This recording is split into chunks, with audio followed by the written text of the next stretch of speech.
de Nueva Economía Forum, tengo el placer de darles de nuevo la bienvenida al Foro de la Nueva Sociedad que organizamos con la colaboración de Abertis y de su fundación.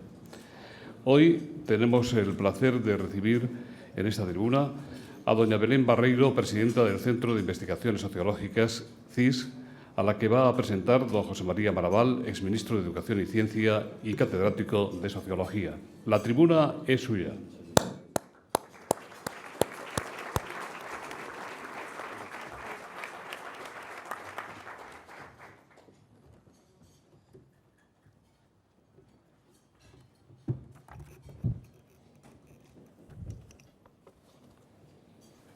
Bueno, buenos días. Quiero empezar agradeciendo la invitación a presentar a Belén Barreiro, presidenta del Centro de Investigaciones Sociológicas. Conozco al Centro de Investigaciones Sociológicas desde hace más de 30 años, a Belén Barreiro cerca de 18 años, hace ya que nos conocemos. Y quiero empezar señalando mi profundo respeto intelectual y académico con Belén Barreiro. También mi estrecha afinidad con su forma de plantearse el análisis político, mi simpatía por su compromiso, su independencia y su rigor. En su toma de posesión, hace ya 2 años, la vicepresidenta del Gobierno, María Teresa Fernández de la Vega, se comprometía a promover y resguardar la transparencia y la información veraz del Centro de Investigaciones Sociológicas. Con Belén Barreiro a su frente, no cabe la más mínima duda de que ese objetivo se cumple, les guste o no les guste a unos u a otros. Belén Barreiro posee una formación muy sólida tras estudiar en la Complutense y en el Instituto Juan March, donde realizó una tesis dirigida por el profesor Vincent Wright de la Universidad de Oxford. Estuvo en la Universidad de Nottingham y en el Instituto Universitario Europeo trabajando como investigadora. Es autora de una serie de trabajos importantes y muy influyentes sobre elecciones y también sobre el funcionamiento de las democracias. Publicó un excelente libro, Democracia y conflicto moral, donde aborda un viejo problema de la política democrática. ¿Por qué va a aceptar una minoría, los perdedores, el veredicto de la mayoría? Máxime si la decisión de la mayoría trata de un tema moral central para la conciencia de los ciudadanos, sobre el que no parecen posibles transacciones y que puede afectar a la estabilidad de las reglas del juego. Ha publicado con Ignacio Sánchez Cuenca un riguroso estudio sobre los efectos de distintas políticas gubernamentales en el voto a lo largo de 15 años de política. Escribió un capítulo en un libro colectivo que publicó Cambridge University Press, Controlling Governments, en el que colaboramos varios autores, y su trabajo versaba sobre qué afectaban los apoyos electorales de los gobiernos en 83 democracias desde los años 50 hasta el año 2000. Es autora de una veintena de artículos en publicaciones, en revistas o en libros en el Reino Unido, en Italia, en España, entre otras de 2 que me impresionaron en su momento mucho. Una titulada Justificaciones, responsabilidades y cumplimientos de promesas, donde estudia la accountability de los gobiernos y cuándo, pese a giros en las políticas emprendidas por los gobiernos, respecto de promesas iniciales, los gobiernos pueden seguir siendo representativos respecto de los intereses de los ciudadanos. El segundo estudio trataba sobre el efecto de las campañas electorales sobre el cambio de voto, entrando en una vieja discusión sobre la relevancia o irrelevancia de las campañas en los resultados electorales finales. En Belén Barreiro se juntan la calidad, el rigor y la firmeza intelectuales, la finura en el análisis, y se combinan con el compromiso político, que es persona de convicciones y de principios, sin duda también de preferencias políticas de izquierda, aunque no ha estado nunca adherida al Partido Socialista Obrero Español. Sin aceptar jamás ningún sectarismo, ni la subordinación del rigor intelectual a criterios políticos, ni aceptando tampoco nunca que las instituciones del Estado pudieran ser objeto de colonizaciones partidistas. Lo ha demostrado ya con la línea de reformas de las que supongo que hablará. Y esa independencia y ese rigor entiendo que se deben respetar siempre con esmero a lo largo de la trayectoria del Centro de Investigaciones Sociológicas y de instituciones similares. Primero, porque el Centro de Investigaciones Sociológicas es una institución del Estado pagada con los impuestos de los ciudadanos y se debe, por tanto, a ellos, a los ciudadanos, no al gobierno ni al partido de turno. Y segundo, por interés de los propios gobernantes, de turno, para evitar ese riesgo permanente de que los dioses ciegan a quienes quieren perder. De ese valor, que merece todo el cuidado y todo el respeto, han sido testigos y lo han vivido asegurándolo y protegiéndolo anteriores directores del Centro de Investigaciones Sociológicas aquí presentes. El Centro de Investigaciones Sociológicas ha vivido siempre, como no cabía ser menos, las turbulencias, los problemas de las relaciones entre científicos y políticos. Las turbulencias de las que no era víctima, desde luego, la pitonisa en Delfos, porque tenía un nombramiento vitalicio y porque recibía todo tipo de sacrificios en su honor. Pero sí las vicisitudes, tal vez, del espejo de Blancanieves, que a veces ofrecen una imagen favorable y a veces una imagen menos favorable, sin darse cuenta de que el carácter más favorable o menos favorable de la imagen no depende del espejo. En todo caso, ha vivido el riesgo también de los mensajeros que traen mensajes. Los mensajes, buenos o malos, no dependen del mensajero que los lleva. Este es un problema típico de científicos sociales y políticos. Decía Weber en su escrito de 1919, al hablar de la vocación científica y de la vocación política: la tarea principal de un investigador es reconocer que existen hechos inconfortables para cada opinión, supongo que también para la de aquellos que se dedican a la política, incluyendo también la suya, añadía Weber. Pero existen razones prácticas, políticas, que justifican el rechazo a que se impongan las convicciones personales. Es cierto que esa relación entre ciencias sociales y políticos es más difícil en unos sitios que en otros, más sensibles unos políticos que otros. Han existido contrastes que algunos de los aquí presentes recordarán bien, entre un Adolfo Suárez que respetaba con verdadero sentido de Estado el carácter abierto del Centro de Investigaciones Sociológicas, pero que al mismo tiempo vivía constantemente pendiente de las encuestas que realizaba el Centro de Investigaciones Sociológicas, y un Felipe González que se parecía más a Harold Wilson, que se fiaba más de su instinto y de su sensibilidad personal respecto de corrientes de opinión.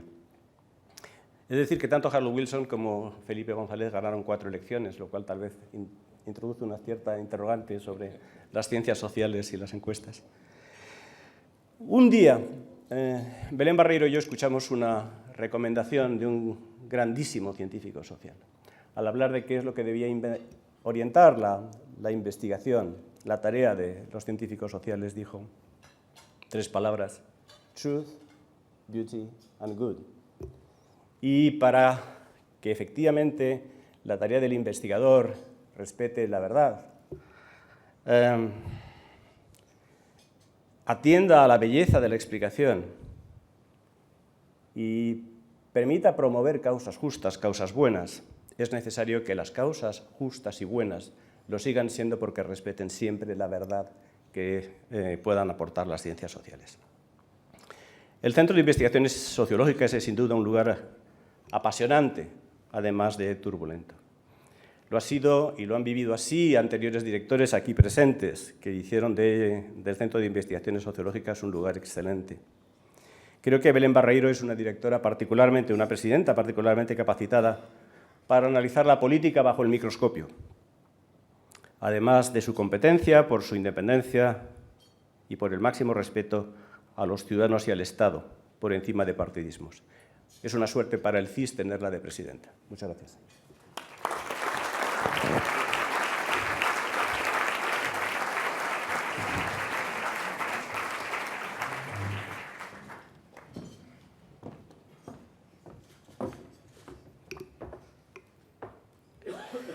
Buenos días. Siento muchísimo el retraso.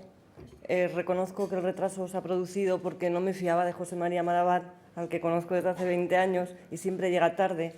Así que decidí ir a buscarla a su casa y eso nos metió en un atasco en la calle Atocha, del que hemos salido con suerte. Bien, quiero dar las gracias al presidente de Nueva Economía Forum por la invitación a este desayuno. Es un placer estar aquí y muchas gracias, José María, por tus palabras. El compromiso del Centro de Investigaciones Sociológicas con la producción de encuestas de máxima calidad se ve reflejado en una investigación en la que la institución se embarcó hace pocos años. El estudio se llama La percepción social de las encuestas, es decir, qué piensan los ciudadanos de los estudios demoscópicos. Se trata, por tanto, de una investigación que podría ser calificada, cuando menos, de masoquista. Algunos de los resultados son, como cabía esperar, catastróficos para los sociólogos.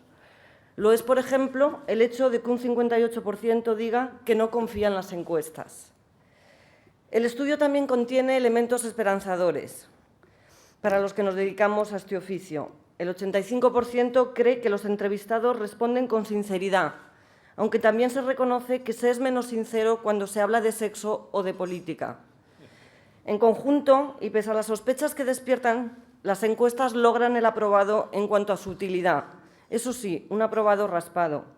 Pero es alentador descubrir que los ciudadanos creen que las encuestas sirven para que los poderes públicos conozcan los problemas de la gente o para que personas normales y corrientes digan realmente lo que piensan. Presento aquí 10 tesis sobre las encuestas demoscópicas y espero convencerles de que los sondeos de opinión tienen más virtudes que defectos. Primera tesis. Los ciudadanos saben poco, pero generalmente saben lo que quieren. La experiencia cotidiana permite a los ciudadanos contestar con facilidad a cualquier cuestión relacionada con el día a día de sus vidas. La práctica totalidad de la ciudadanía da una respuesta cuando se le pregunta por el grado de importancia que tienen en sus vidas la familia, los amigos o el trabajo. Sin embargo, a la hora de hablar de política, llama la atención que son muchas las personas que saben realmente poco sobre aspectos concretos de la misma. Hay un desconocimiento serio de las instituciones, las reglas y los protagonistas de la política. Pero no nos dejemos engañar. La ignorancia sobre cuestiones concretas de la vida política no impide que los ciudadanos tengan bastante claro qué es lo que quieren y a dónde quieren ir. Ilustremos esto con algunos ejemplos. Tras las elecciones españolas de 2000, el 64% no sabía quién era el cabeza de lista del partido por el que votó en su provincia. Hoy por hoy, el 55% no sabe quién es el líder de Izquierda Unida. El 75% desconoce al presidente del Senado y el 42% ignora qué es el Fondo Monetario Internacional. A pesar de que la mayoría de los ciudadanos suspendería un examen sobre conocimiento político, llama la atención la sabiduría ante asuntos a veces bastante complejos. Únicamente el 8% de los entrevistados no sabe posicionarse cuando se le pregunta si prefiere que se mejoren los servicios públicos, aunque haya que pagar más impuestos, o si, por el contrario, prefiere pagar menos impuestos, aunque haya que reducir los servicios públicos. Igualmente, aquellos que no saben qué pensar cuando se les pregunta si las parejas entre personas del mismo sexo deben poder adoptar niños, constituyen solamente el 7%. El mismo porcentaje de los que no saben decir cuál es el modelo de organización territorial que prefieren para España. La ignorancia sobre los detalles de la vida política, ya se refieran a los nombres de sus protagonistas o de algunas instituciones, no impide que los ciudadanos tengan, en términos generales, ideas bastante claras sobre el modelo de sociedad en el que quieren vivir.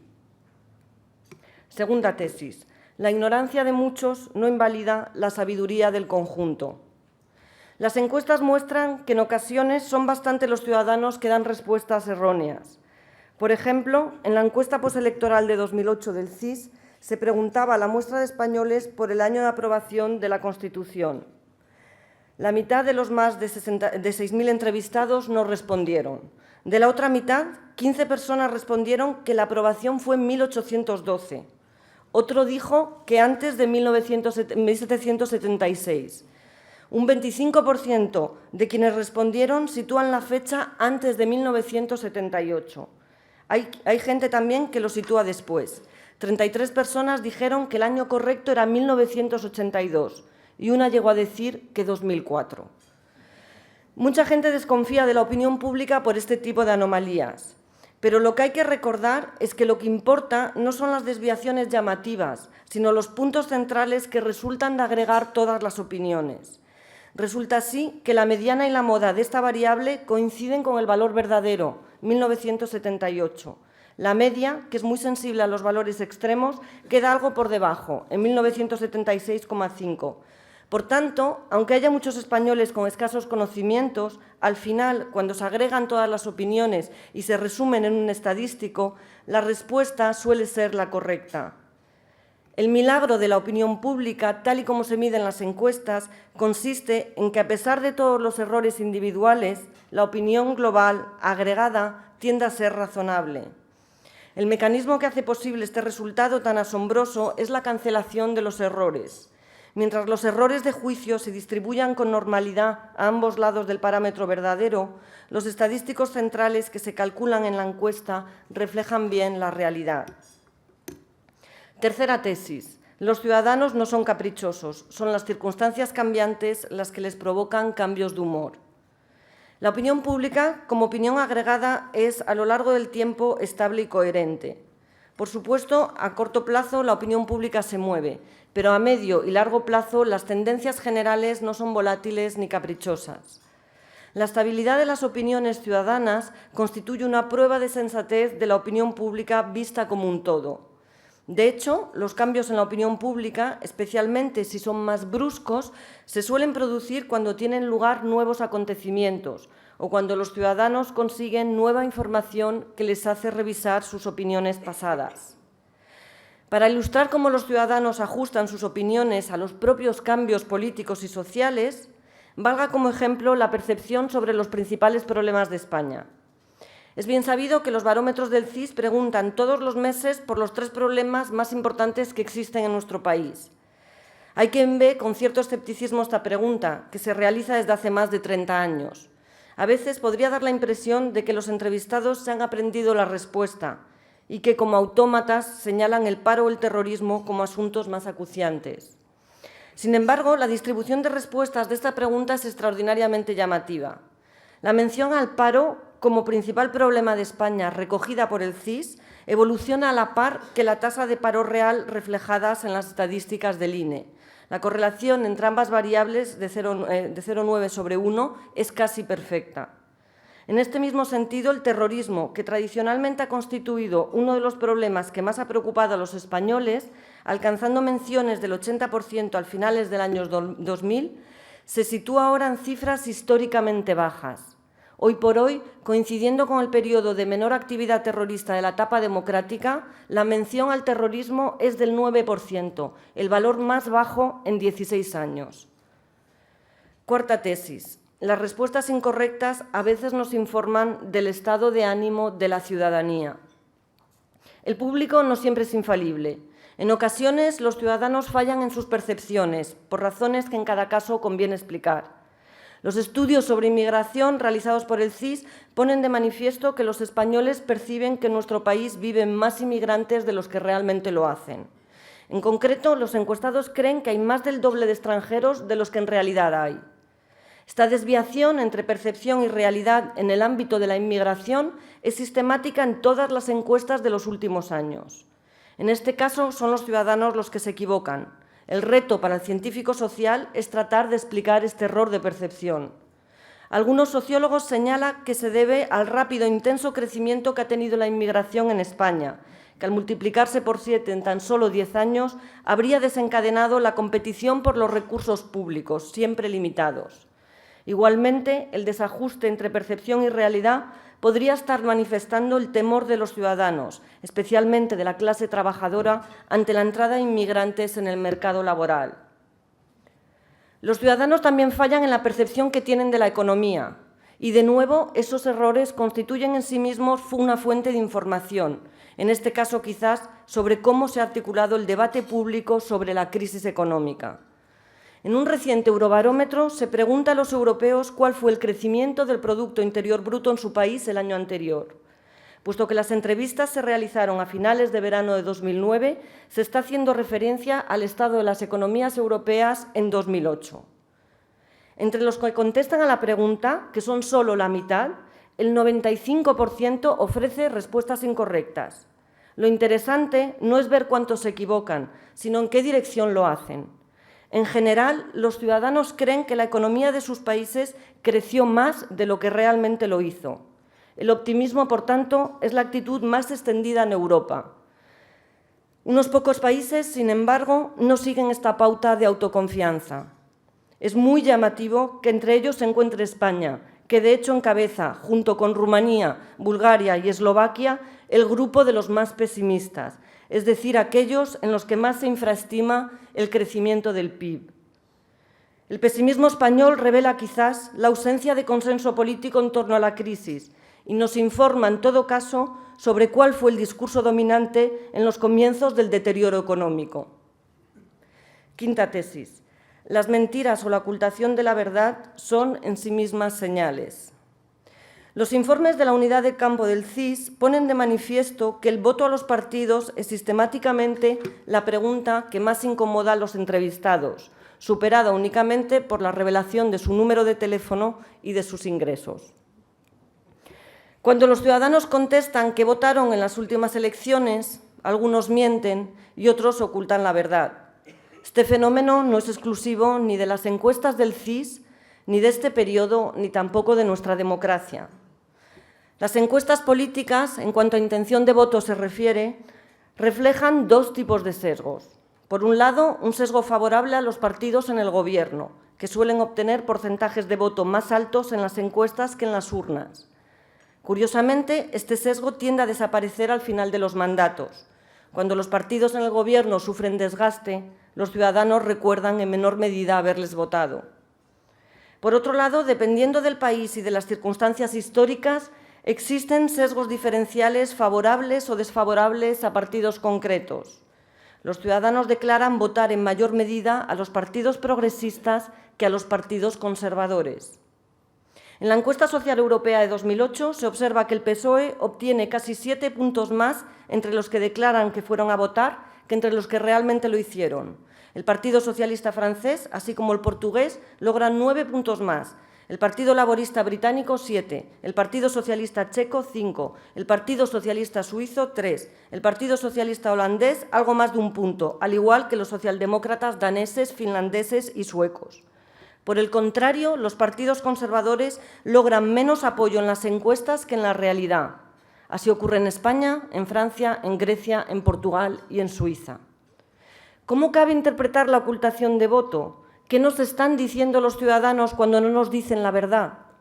El recuerdo de voto es sin duda una señal de la reputación que gozan los partidos y sus ideologías. En España, cuando gobierna el Partido Popular, el voto declarado al PSOE es igual o incluso inferior al voto real, mientras que el voto recordado al PP puede llegar incluso a situarse por encima del obtenido en los comicios.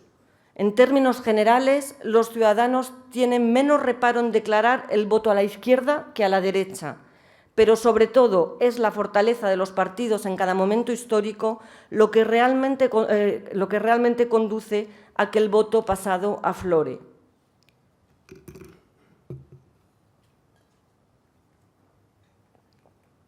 Sexta tesis. La fiabilidad de una encuesta depende de su grado de estandarización. En estandarización, las encuestas del CIS puntúan alto. Cuando se aplican cuestionarios estructurados que siguen procedimientos similares, las variaciones en la respuesta pueden ser interpretadas como diferencias en los estados de ánimo de la ciudadanía, que reacciona a la evolución de la coyuntura. El CIS realiza barómetros mensuales desde 1979. Desde hace 31 años se mide la opinión de los ciudadanos con respecto a cuestiones como la situación política y económica del país, los problemas que se perciben como fundamentales o la intención de voto a los partidos políticos. Las series temporales, es decir, las preguntas que guardan un formato similar a lo largo del tiempo, permiten afinar la interpretación de los datos que se recogen hoy en día. Gracias a la acumulación de las series temporales almacenadas en el banco de datos del CIS, podemos poner en perspectiva las opiniones contemporáneas. Así, pese a las dificultades económicas que estamos viviendo, sabemos que para los ciudadanos hubo tiempos peores. Si en el último barómetro el 76% calificaba la situación económica de mala o muy mala, el peor dato de la serie histórica es el de noviembre de 1993, cuando el porcentaje de evaluaciones negativas alcanzó el 81%. Más allá de los barómetros, el CIS cuenta con una serie de estudios que poco a poco han ido engrosando la lista de series temporales. Gracias al CIS sabemos que los españoles prefieren, ayer y hoy, pagar más impuestos si con ello se refuerza el estado de bienestar. Gracias al CIS sabemos que nuestro sistema de salud goza de una reputación creciente. Gracias al CIS sabemos que los españoles siguen viendo, pese a sus temores, más ventajas que desventajas a la inmigración. Gracias al CIS sabemos que los españoles son cada vez más favorables a las políticas de igualdad de género. Y gracias al CIS sabemos que la crisis económica no ha mermado de forma significativa el apoyo a la solidaridad con respecto a los países que están peor. Tras cada cuestionario del CIS hay meses de estudio y de reflexión sobre cómo abordar cada asunto y sobre cómo cuestiones a veces extremadamente peliagudas se transforman en preguntas comprensibles para ciudadanos con escasos recursos educativos. Preparar buenos cuestionarios como los que realiza el CIS desde hace varias décadas es un arte y un requisito imprescindible para la investigación de calidad. El CIS cuenta además con entrevistadores experimentados y en permanente formación que acuden a los domicilios para hacer las entrevistas cara a cara, lo que permite al centro realizar cuestionarios más largos y complejos que con la entrevista telefónica, la más utilizada hoy en día por las empresas de opinión pública. Esto ofrece al CIS la oportunidad de indagar sobre asuntos difíciles, entrando a fondo en cada tema. En términos generales, la colaboración en la entrevista cara a cara es alta. El reto ahora es sustituir gradualmente el lápiz y el papel que los entrevistadores del CIS utilizan desde los orígenes de la institución en 1963 por tabletas informáticas. En otoño haremos las primeras pruebas. Séptima tesis, y ya va quedando menos. Si a usted nunca le han entrevistado, no desespere ni sospeche. Todos somos potenciales víctimas. Una de las anécdotas que circulan en el CIS, que ha alcanzado ya en el seno de la institución la categoría de leyenda urbana, es la de algún entrevistado que al abrir la puerta de su casa y encontrarse con un entrevistador comenta: «Ah, pero el CIS existe». Es frecuente encontrarse con personas que con tono de sospecha afirman: «A mí nunca me han hecho una entrevista». Los recursos económicos con los que cuenta el CIS, incluso tras los sucesivos recortes de los 2 últimos años, permiten hacer encuestas a muestras relativamente amplias. En un estudio estándar, el CIS entrevista a 2.500 individuos, por lo que el margen de error es relativamente reducido y, por tanto, la fiabilidad alta. Desde hace algunos años, además, la lógica del Estado autonómico ha llevado al centro a realizar encuestas con muestras de 10.000 personas, de manera que se pueda proceder al análisis desagregado de las comunidades autónomas. Las muestras de los estudios del CIS reflejan el peso de la población de cada comunidad autónoma y mantienen unas cuotas de sexo y edad que garantizan la adecuada representación de hombres y de jóvenes, sectores de difícil acceso. Pero en su esencia, la selección de entrevistados es azarosa. Todos somos potenciales víctimas. Octava tesis. Las encuestas se depuran, pero ni se retocan, ni se maquillan, ni se cocinan. Los datos de las encuestas no se maquillan ni se cambian, aunque en ocasiones sí se someten a un proceso de depuración. Depurar los datos significa corregirlos cuando se tiene la certeza de que son erróneos. Esto, como es lógico, nunca afecta a los datos de opinión, pues las opiniones, nos gusten o no, son las que son. Un ejemplo algo frívolo. El 57% de los entrevistados afirma que las Navidades son principalmente unas fiestas de carácter familiar. Esta es una valoración que no puede ser contrastada. Sin embargo, las encuestas recogen también datos objetivos y verificables sobre el individuo, como el estado civil o el número de hijos. Si al cruzar la información de la encuesta se descubre que una persona de 20 años declara tener un hijo de 14, estaremos obviamente ante un dato que es susceptible de ser depurado. Novena tesis. Las estimaciones de voto añaden información, ni la cambian ni la restan. Hay 2 razones por las que la intención de voto debe ser estimada. La primera es que hay un porcentaje de alrededor el 20% de los votantes potenciales que no declara su intención de voto, aunque sí puede confesar a qué partido votó en los últimos comicios o por cuál siente mayor simpatía, variables que sirven para atribuir una intención de voto a aquellos que no la quieren revelar. La segunda razón es que el recuerdo de voto a los partidos no se ajusta adecuadamente al voto real en las elecciones generales, por lo que se procede a una ponderación de la encuesta que permita el ajuste entre el voto pasado declarado y el voto real. Las estimaciones de voto añaden información a la encuesta. El CIS realiza estimaciones de voto en cada barómetro político y en cada estudio electoral. La descarga de las matrices de datos del CIS, gratuita a través de la página web del centro desde enero de 2009, permite acceder a los datos de las encuestas en su totalidad y, si se quiere, generar modelos alternativos de estimación. El libre acceso a los ficheros de datos de las encuestas otorga, por tanto, a los estudios del CIS la máxima transparencia. Cada uno de esos ficheros contiene la información de las 2.500 personas entrevistadas, su edad, su ocupación, su ideología y así hasta completar la totalidad de las preguntas incluidas en los cuestionarios. Las estimaciones de voto se generan a partir de la pregunta de intención de voto incluida en las encuestas, pregunta que permanece intacta en los ficheros de datos. Las estimaciones del CIS se presentan en una página que se añade al final de los estudios políticos. Constituyen, por tanto, información adicional, que en ningún caso modifica las preguntas del estudio. La cocina del CIS, siguiendo la analogía que se suele hacer entre las encuestas y el arte culinario, no es más que un modelo de estimación que se adjunta a los estudios electorales o barómetros políticos, y un modelo que, tal y como se explica, no es el único posible. Décima tesis. Las estadísticas de opinión nos permiten conocer y entender la sociedad en la que vivimos.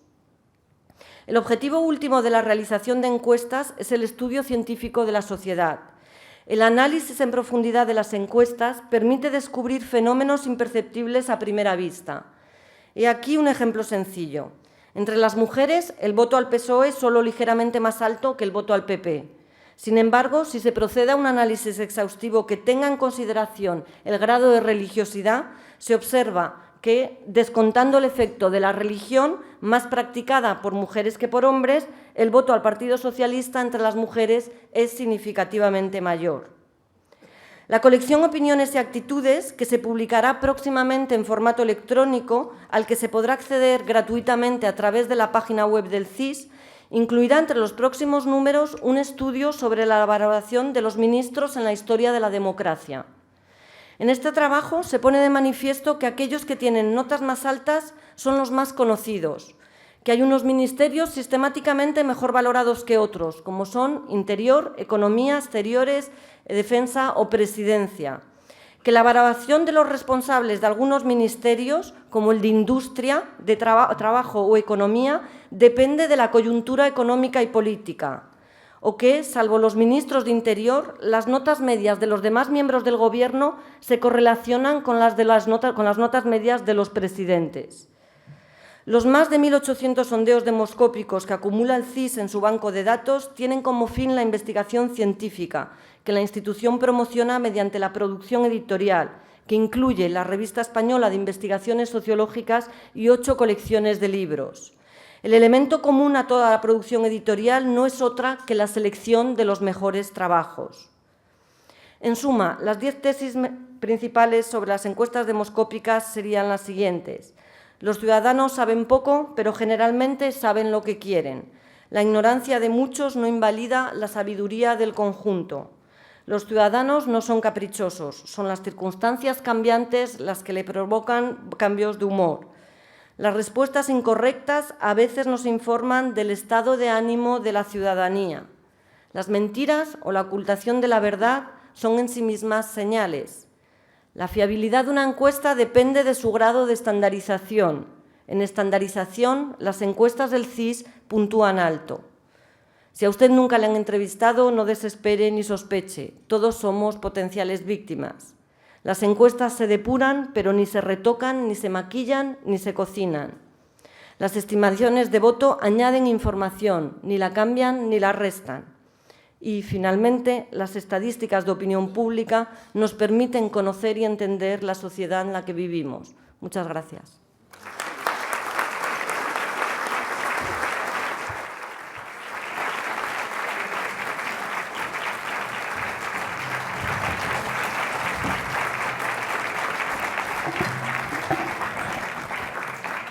Muy bien, muchas gracias, señora Barreiro. Vamos a comenzar el turno de preguntas, tanto del moderador como las que llegan desde las mesas de los asistentes a este desayuno.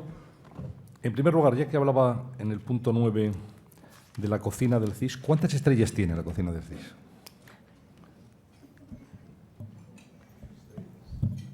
Como no voy a entrar al trapo, porque ya voy muy preparada para no entrar al trapo en esta pregunta, las encuestas... Estrellas Michelin, se entiende.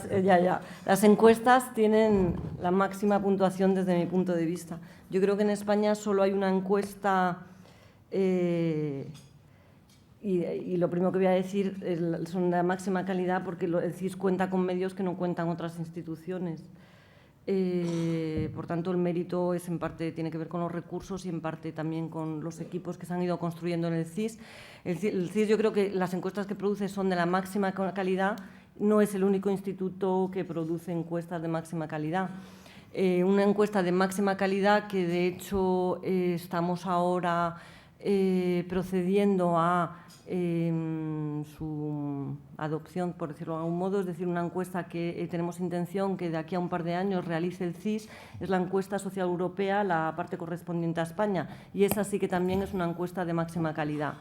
Yo tiendo a pensar, no lo pensaba de forma tan firme cuando entré en el CIS, sí lo pienso hoy en día, que las encuestas del CIS, las encuestas del CIS tienen una serie de virtudes que en parte he destacado en la intervención. Son encuestas que cuentan con muestras amplias y, por tanto, tienen una fiabilidad alta. Son encuestas que son entrevistas que se hacen cara a cara y eso permite entrar en temas especialmente difíciles y entrar con mayor sinceridad de lo que permitiría las encuestas telefónicas.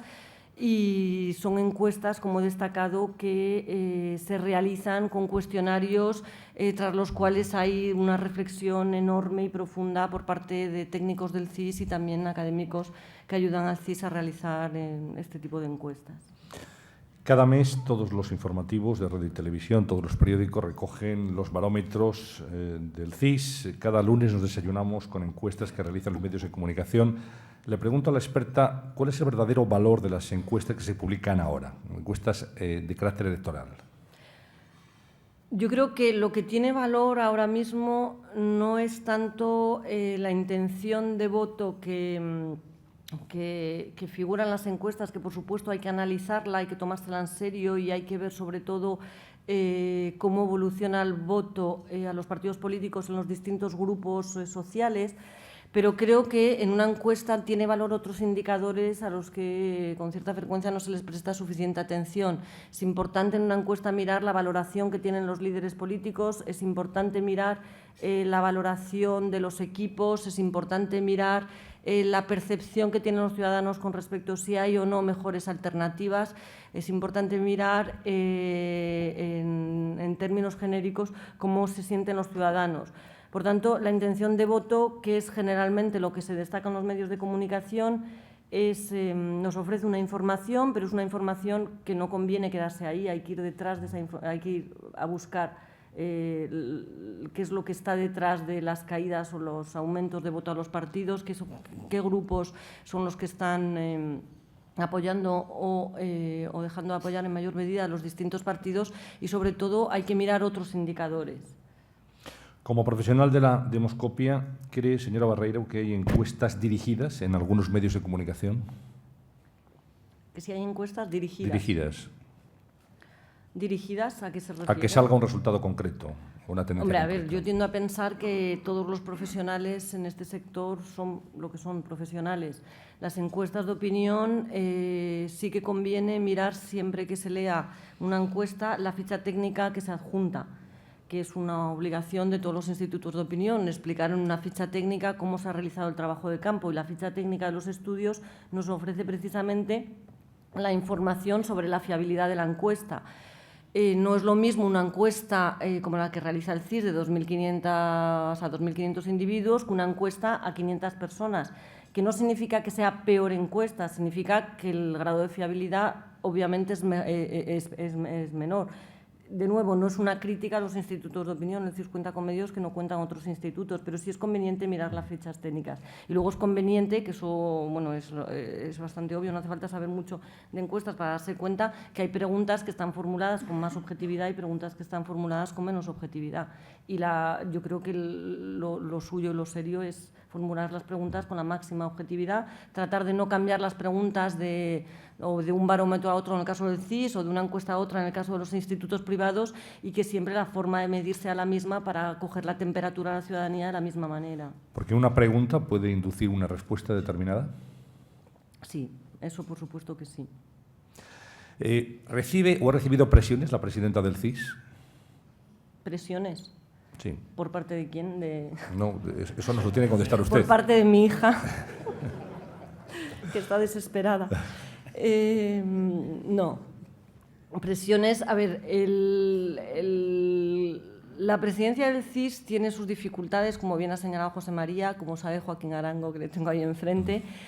Tiene dificultades. Las dificultades no siempre vienen en la dirección que uno se espera.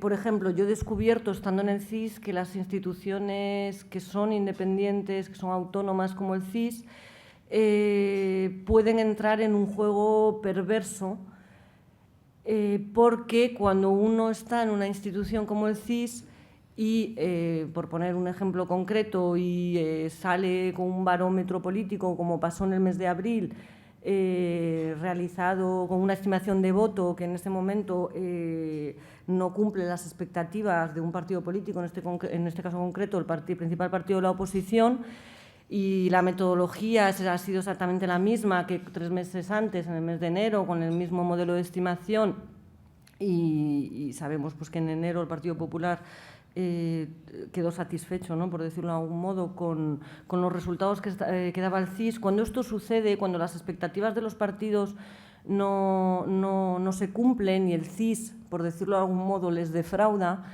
lógicamente el CIS hace lo que tiene que hacer, se produce un fenómeno curioso que todos conocemos, que es esa presión mediática que empieza sobre el CIS, ¿no? El CIS es sospechoso el CIS no hace las cosas como debe, etcétera, etcétera. Entonces, la tentación para una institución independiente, la tentación que uno tiene que quitarse de la cabeza, y que yo creo que antes de estar ahí yo no pensaba que esta tentación podía estar ahí presente en el ambiente. La tentación es satisfacer no al Gobierno, sino de hecho al principal grupo de la oposición. Esa es la principal tentación de las organizaciones independientes. ¿Por qué? Porque el Gobierno nunca va a hacer una crítica al CIS, como nunca va a hacer una crítica abierta al Banco de España o cualquier otra institución. Y, sin embargo, es el partido de la oposición el que cuando quiere ataca con virulencia a estas instituciones. Por tanto, lo tentador, de hecho, y lo fácil cuando uno dirige el CIS sería, si se pudiese, dirigir los resultados hacia un mejor resultado para el partido de la oposición, y de esta manera ganarse reputación de independiente, imparcial y neutral.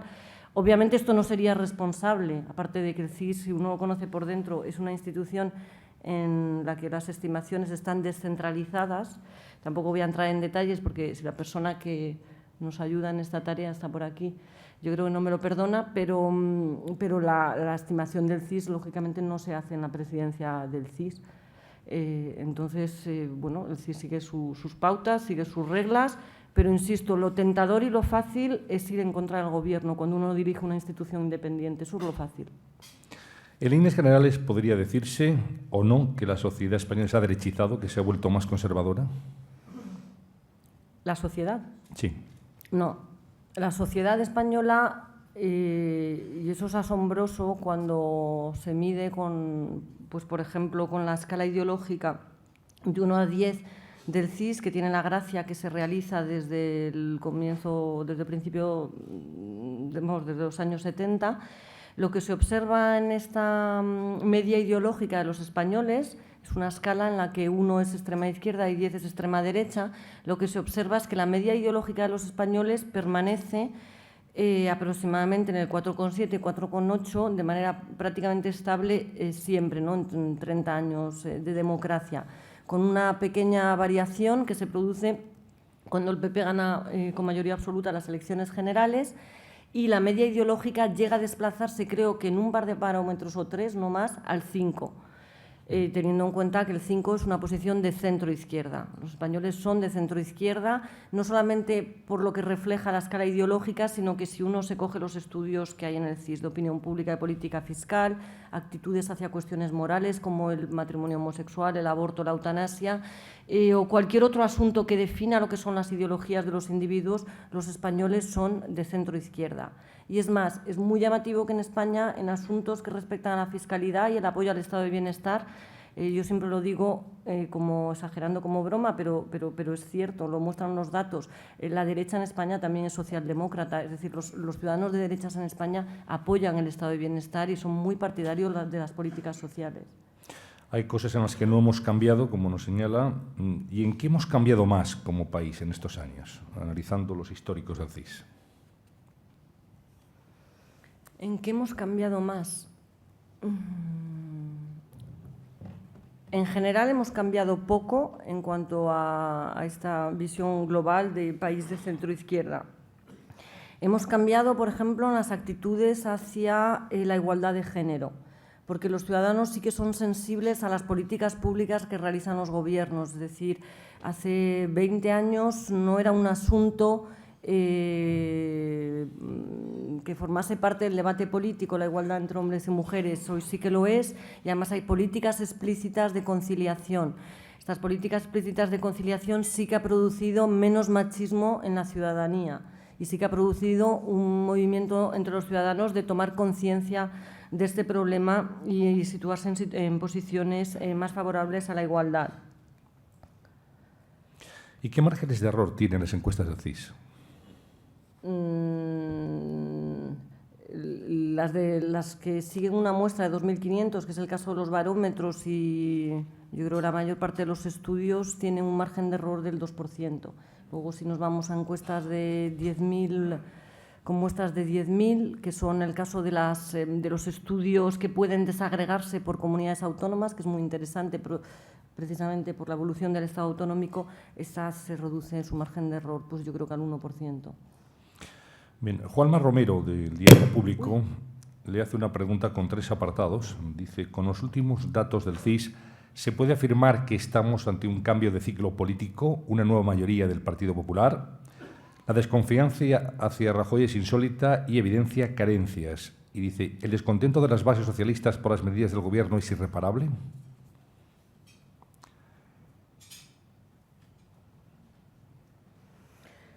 A ver, aquí la perspectiva que yo puedo dar es la perspectiva del CIS en su último barómetro que se realizó en el mes de abril. Por tanto, es una perspectiva que va con retraso, lo cual no significa que no esté reflejando incluso lo que pueda suceder hoy en día, porque desde abril ha habido acontecimientos favorables al Gobierno y acontecimientos favorables al partido de la oposición. La situación en abril es una situación de empate técnico, que es lo que da la estimación de voto, y empate técnico que está avalado por una serie de indicadores, algunos de los cuales son positivos para el Gobierno, para el Partido Socialista, y otros de los cuales son positivos para la oposición. Favorable al Gobierno, o empecemos por lo malo, desfavorable para el Gobierno está el hecho de que hay un desgaste indudable en la valoración del presidente del Gobierno, pero sigue siendo, si uno analiza los datos históricos, el único presidente de la democracia española que nunca ha sido superado por el líder de la oposición. Por tanto, ha habido un desgaste, por otro lado, que se corresponde con el desgaste que han tenido todos los líderes europeos sin excepción y también Obama, pero sigue siendo el líder mejor valorado en ese sentido en relación al líder del Partido Popular.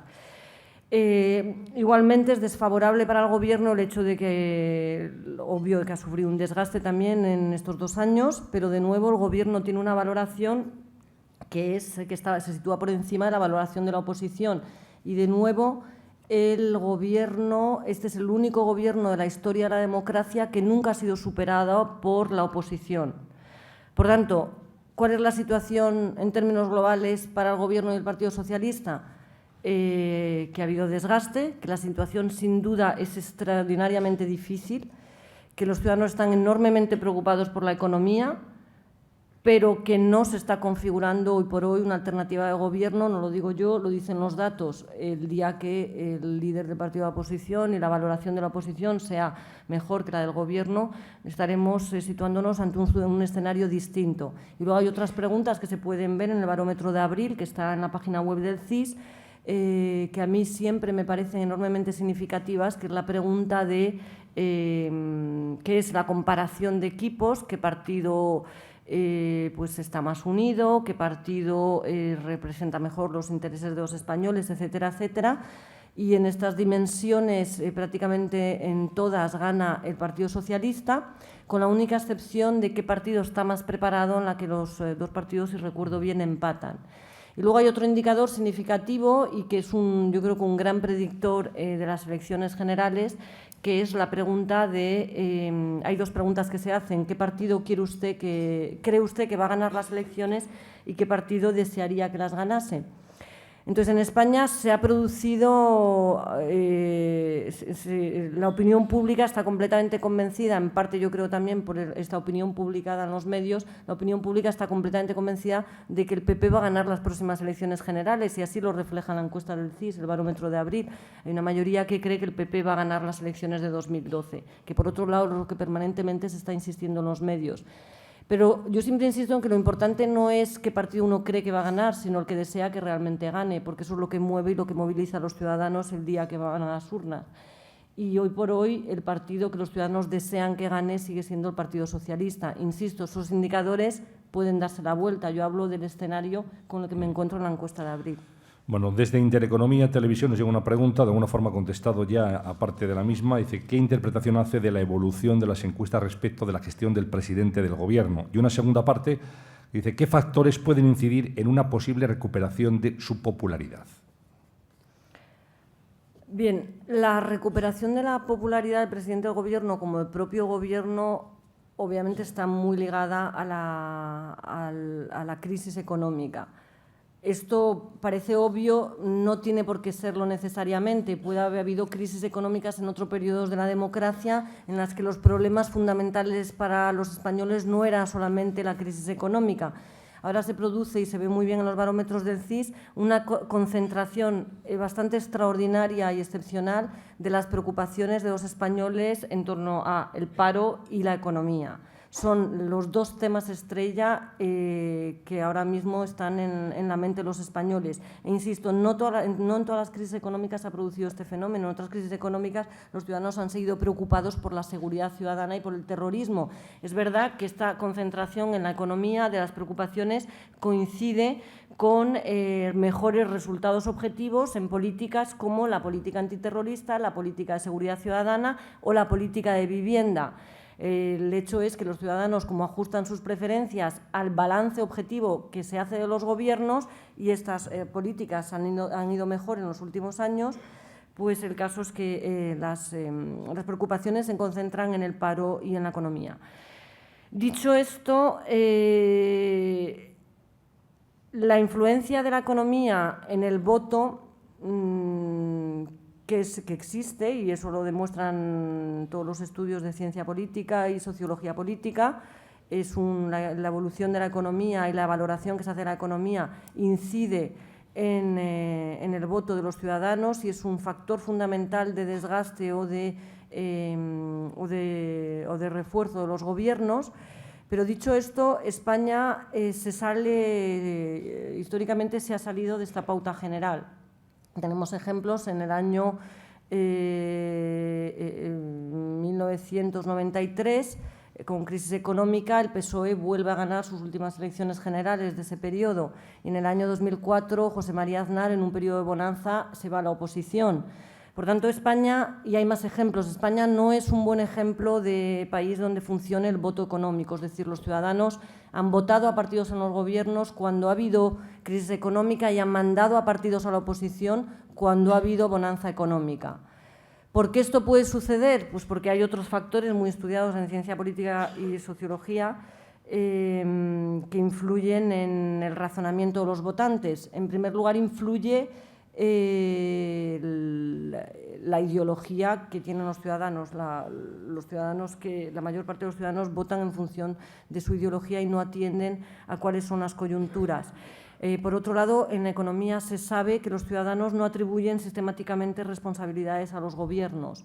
Y en este caso, como se está viendo en el desarrollo de esta crisis, uno de los factores que más pueden pesar a favor del Gobierno es el consenso europeo que se está produciendo en torno a la salida de la crisis.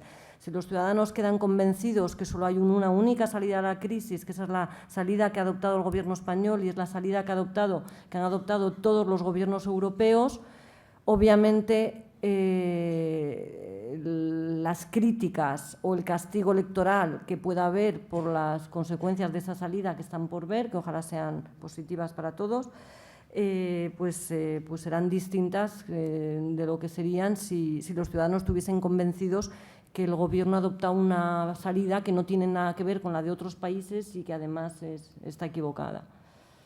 José Antonio Martín Pallín, magistrado del Tribunal Supremo, dice: ¿qué criterios utiliza el CIS para medir el grado de valoración del Poder Judicial?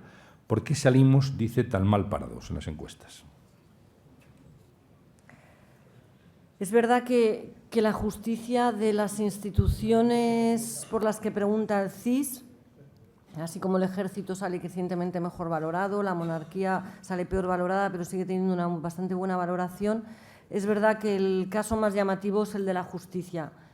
Es sistemáticamente, yo creo que en las encuestas de los últimos años, la institución peor valorada y además una institución que ha ido a menos en valoración. Yo no creo que tenga nada que ver con la metodología. Se ha preguntado por la justicia en preguntas en las que se pide al entrevistado que valore una serie de instituciones en las que están una detrás de otra. Se ha preguntado por la justicia en estudios no monográficos, pero sí en estudios donde se hacen 4 o 5 preguntas sobre el mismo tema de justicia. Yo he visto preguntas con muy distintos formatos en el CIS y en todas sistemáticamente la justicia sale peor valorada. Por tanto, esa es la percepción. Otra cosa es explicar por qué se produce esa percepción, pero no creo que sea en absoluto por un problema metodológico. José Luis Astre dice: ¿existe algún rasgo diferencial entre el comportamiento de los españoles ante las encuestas sociales con respecto al comportamiento de los ciudadanos de otros países de nuestro entorno?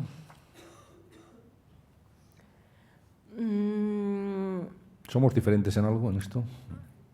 Quizás seamos diferentes, y eso sí que a veces lo hemos hablado en el CIS, seamos diferentes en que España, pese a que lógicamente es un país muchísimo más educado hoy en día de lo que lo era hace 30 años cuando comenzó el CIS, bueno, hace de hecho más de 30 años, sigue siendo un país en el que hay unas generaciones muy poco educadas.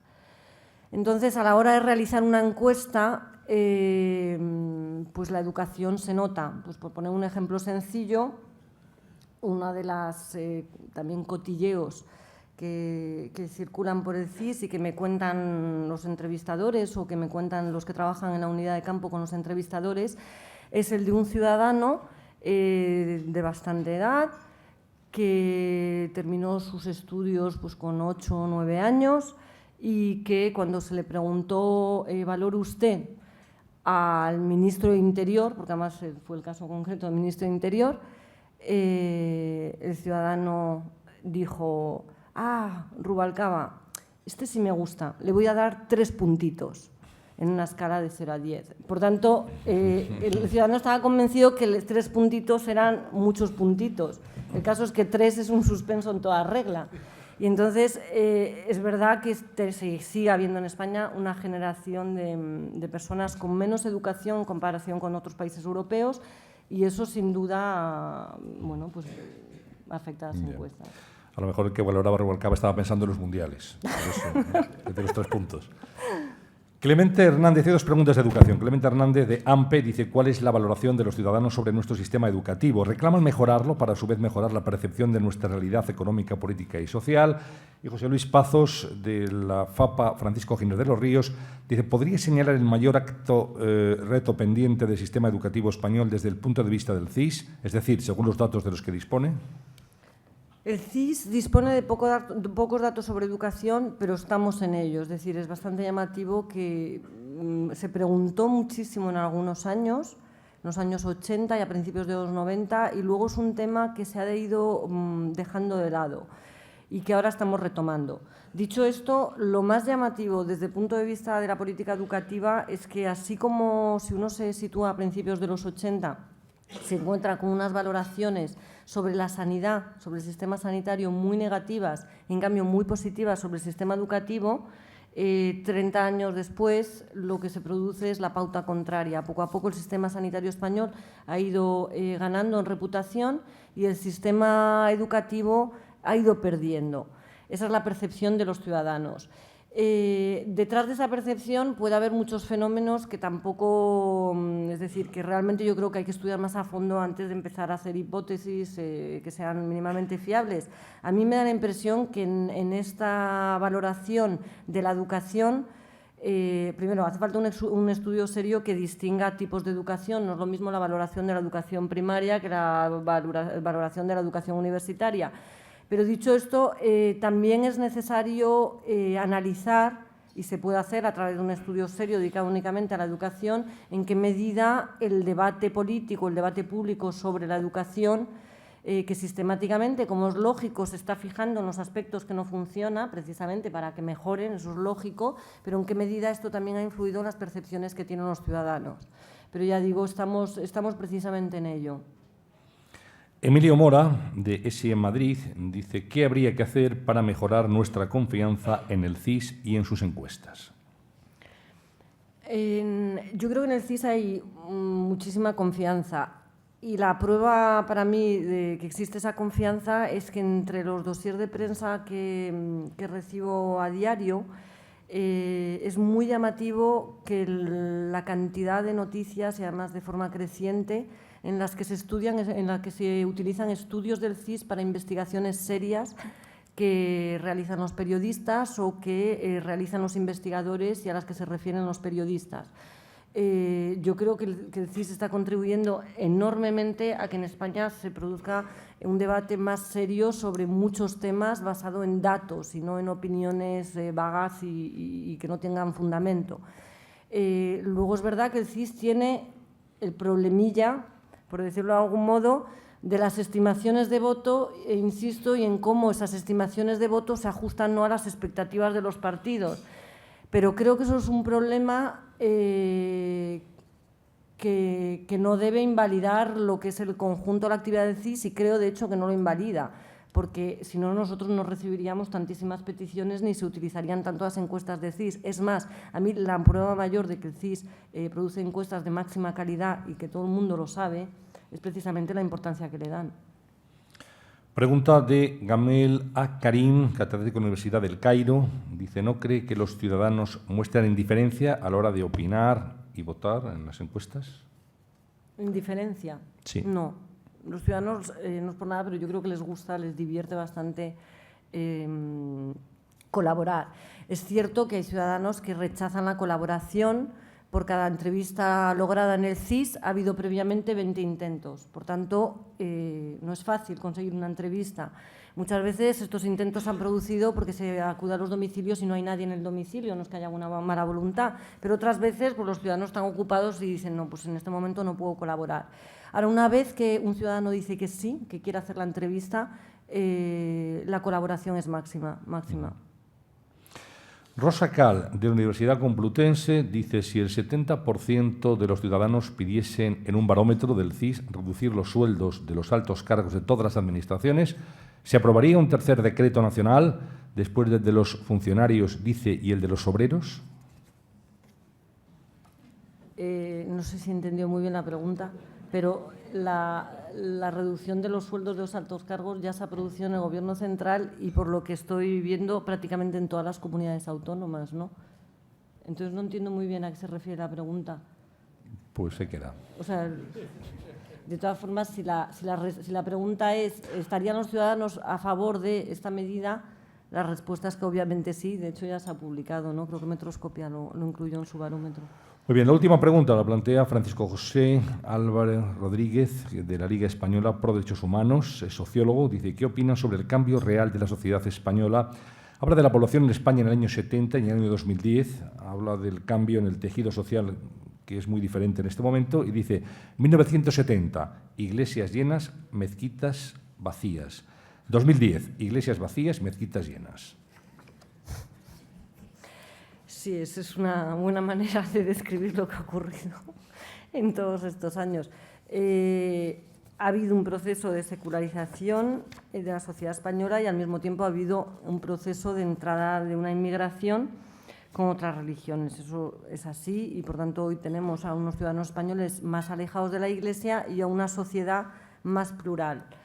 Yo insisto de todas formas siempre en que las actitudes con respecto a la religión de los españoles hay que analizarlas con un poquito de cuidado, porque los españoles son, en algunos aspectos, sin duda son muy críticos con la Iglesia y tienen muy claro que la Iglesia no tiene que entrometerse en los asuntos políticos y no tiene que opinar sobre política. Hay un desacuerdo muy profundo con respecto a la posición de la Iglesia en asuntos como el matrimonio homosexual o muchos otros. Los ciudadanos, al mismo tiempo, son, yo creo que incluso están por delante de las élites políticas en muchos temas que afectan a cuestiones morales, y creo que siempre han estado por delante de las élites políticas. Son favorables al aborto, entendiendo que es un problema difícil y con todas las